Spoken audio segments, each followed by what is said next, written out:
Hey, everybody.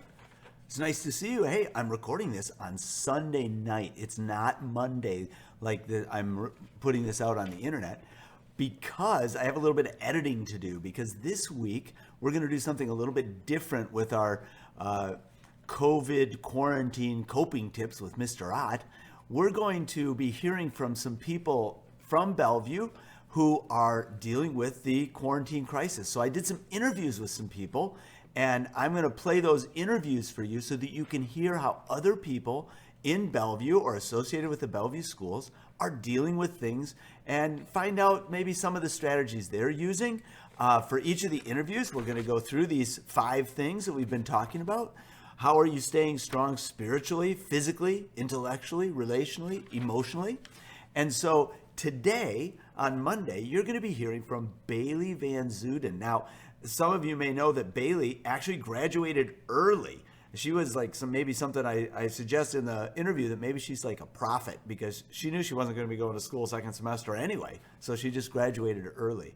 But I had some contact with Bailey and asked if she'd be willing to kind of be the first interview to talk about how people in Bellevue are dealing with this quarantine. So what you're going to see next is going to be my interview with Bailey and how she's dealing with these various aspects of life as she spends time alone at home like we all are. So I hope you enjoy this interview. At the end, I'll come back and say a couple words about it. Enjoy this interview with Bailey VanZuiden. All right, we are recording, and we're sitting here with Bailey VanZuiden, who Hi. used to be a student at Bellevue High School, but she graduated early because she was anticipating not having to go to school second semester. Everybody else didn't see it, but Bailey is a prophet. She knew what was coming. She said, I'm out of here because I ain't going to be in school a second semester. So Bailey, it's so good to see you again, and I know we can't So be good to see together. you. We can't be together physically, but we're going to have a little interview and just kind of wanting to start talking with people about how they're dealing with this whole quarantine crisis because it's such a bizarre thing. Nobody's ever been Yes. through it before. So let's encourage and support each other. But like, what have you been doing over these last 3 weeks? You know, everything's shutting down. What are you Honestly, doing?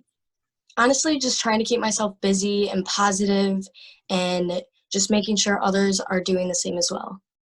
That's really good. How are you connecting with other people?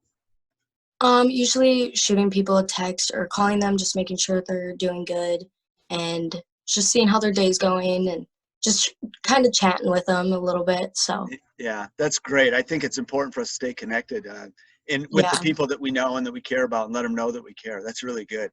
So for you personally, as you're going through these 3s, because everybody's dealing with it, what are some of your own personal struggles or what kind of stress are you experiencing during this time? Coming to terms with having to stay inside.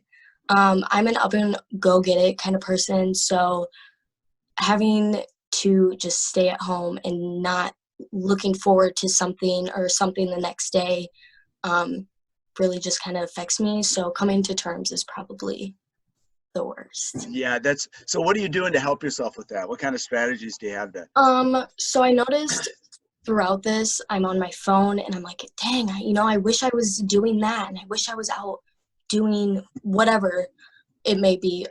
So I got on Pinterest, and there is so much stuff on Pinterest, Mm. crafts and exercises and recipes. So just trying to recreate those, and painting. I like to paint. You'll be ready Never for grew up. you'll be ready for the art shows if ever we have them again. We'll have lots of stuff to put out there. For sure. Yeah, that's really good. I'm finding I think that people are really engaging in a lot of creative kinds of things that they wouldn't have had time to do before, and Hmm. that seems to be a healthy thing for people to do. It gives them something to do with their mind, with their body, with their hands. I Yeah. mean, that's really cool. So over the last week, we've been working through something that we're calling Bellevue Inspire and using SPIRE for 5 different areas. And even if we weren't in the middle of a weird crisis like this, we all work in these different areas.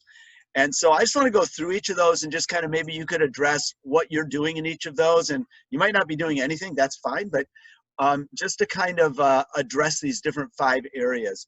And it goes in order of the SPIRE part of it, SPIR, And the first one is S, which is spiritual. And we kind of lead off with that one. I'm glad it comes in that order, because in this case, spiritual is beyond just like faith or church or God or that kind of stuff, but it's how are you making sense out of this? And what are you doing to help yourself wrestle with the bigger questions of life?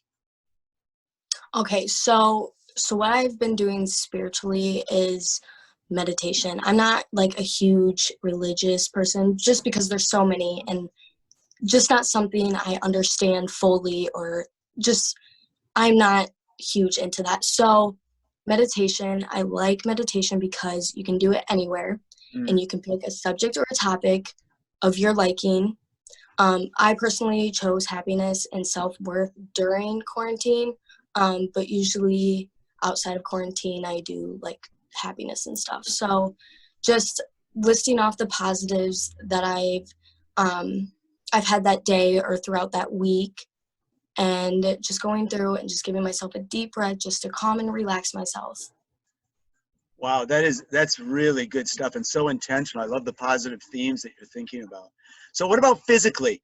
How are you taking care of yourself? Because it's so easy to never get out of bed, change clothes, take a shower, brush your teeth, all that kind of stuff. We've been talking about that a lot. What are you doing physically to keep yourself okay? So before like the first week of quarantine, I kind of just stayed in bed, didn't really do anything. So I gave myself a routine. So just waking up, getting a shower, putting a full face of makeup on, just kind of getting myself up and going, making sure I have 3 meals a day, taking my vitamins, and it's called elderberry syrup. It helps boost your immune system. It sounds disgusting. Elderberry, it sounds terrible. It's not that bad, actually. Okay, all right. So yeah, just making sure I have a good hygiene, and just making a routine out of what I can. That's really good. Do you ever put elderberry syrup on pancakes? Does it work that way? I have not. Okay, just a thought. You might want to try that as long as you're doing the cooking. All right, intellectually is the next one. What are you doing to keep your brain active so that you don't get into just numbness? So I didn't realize I was doing this until I started writing down notes, but I've been rereading Value Up by Mike Donahue. Oh, wow, that's so cool. And it's really just helped me reassure myself that things can go wrong, or things can be a struggle in life, but you can get through them, and that you're not alone in times like these. Like, you will always have someone there to help and support. And so, yeah, just reading. That's great stuff. Yeah, reading is good. I mean, I think everybody's watching movies. I don't think anybody's able to resist that right now, just because it's there. But it's always good to get the books out and read a little bit. Mm-hmm. Relationally, you already talked a little bit about how you're staying in touch with people. Anything else that you're doing in terms of just maintaining yourself in relationship with the people around you, especially those at home, but also outside of your home? Okay, so at home is my mom and her boyfriend, and we are currently remodeling our bathroom and our living room.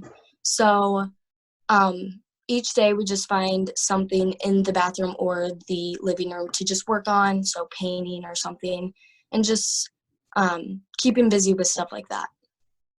That's really good. So you're staying together. You have to at least talk to each other a little bit. Yeah. And then people just outside, just shooting them a text, as just trying to get in contact with them as often as I can. Yeah, that's great stuff. Okay, and then the last one is emotionally, and of course we're all under a lot of stress, and we're having to deal with a lot of emotional stuff. And if you go back through the other 4, you can see some of the ways that you're working with emotions. But anything else about dealing with things emotionally right now? Okay, so towards the end of the day is when I was usually the busiest. I either had work or I was out with friends just doing something. So I try to distract myself as much as I can. And I've done that mostly with painting and listening to music. I've caught myself working for 6 hours on a painting. So just trying to keep busy on something, focusing on something other than nothing at all. Right. That's really good. All right, that was really good, Bailey. Wow, that is some hot, good stuff for people, and somebody will benefit from hearing your example. The last question we have in our little interview about this that's structured is, and I think this is something that we can all be thinking about, but what is one thing you're learning about life or about yourself that is going to benefit you after this is all over? I like to stay busy. I guess I never realized how much I like going and doing things and being busy.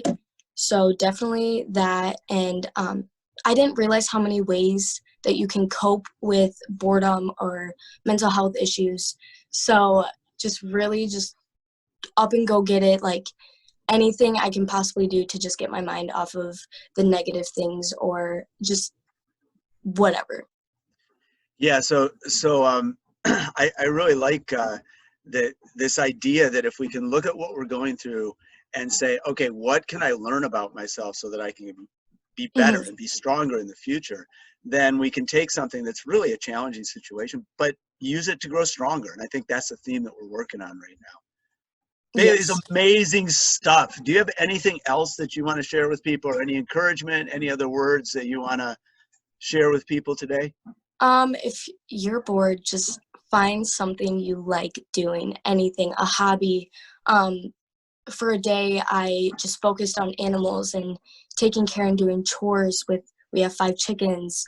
So just cleaning out, stuff like that, giving my cat a bath. There's just so much stuff that you can do other than sit on your phone and overthink things or question yourself about things. So, and as well stay healthy. And did you say you gave your cat a bath? Yes. How can you show me the scratches? Like, cats don't usually like baths, do they? He sits in the bath perfectly fine. I got lucky with him. That's a good cat. Yeah. Bailey, I can't tell you how cool this is. This has been so much fun. I love you. I thank you so much for taking the time to do this. And keep on doing what you're doing and being an encouragement to people. Thank you for having me. Wow. Wasn't that a great interview? I'm so excited to hear the ways that Bailey's dealing with all these different things. I like that she's spending time in her passion of doing art. I love that she pulled out the Value Up book. For those of you in high school, you'll remember, and junior high school, you remember Mike and Craig coming last year and holding on to some things from the past that were inspiring and using those as a way to kind of stimulate ourselves intellectually. Really quality stuff. Really appreciate Bailey taking the time to have that interview, and I hope you guys enjoyed that. Tomorrow you're going to hear from Rick Kozel, who is a high school teacher over at the high school, and his wife Wendy is actually a Chapter 1 teacher, Title 1 teacher over in Andrew, and their 2 sons, Cameron and Carson.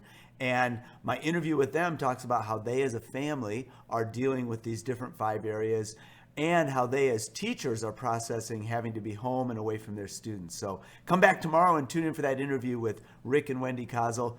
And until then, we'll see ya. Have a great day.